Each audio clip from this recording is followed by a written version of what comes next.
20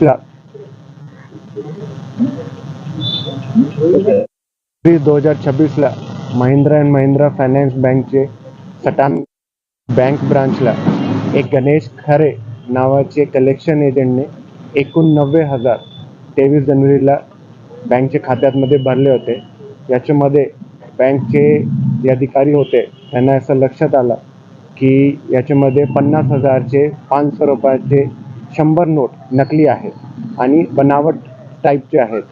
त्यांनी तक्रार छावणी पोलीस स्टेशनला दिली आणि याच्यावर 23/2026 SI गुन्हा काउंटरफीट नोट्सचे BNS कलमाच्या अंतर्गत दाखल करण्यात आला होता.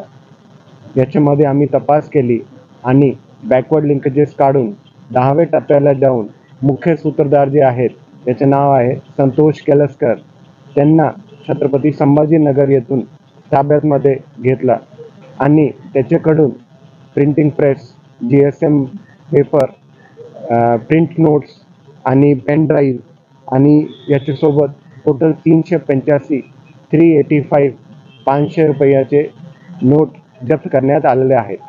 या गुन्ह्यामध्ये टोटल 5 लोक आमच्या ताब्यातमध्ये आहेत आणि त्यांना अटक झालेली आहे.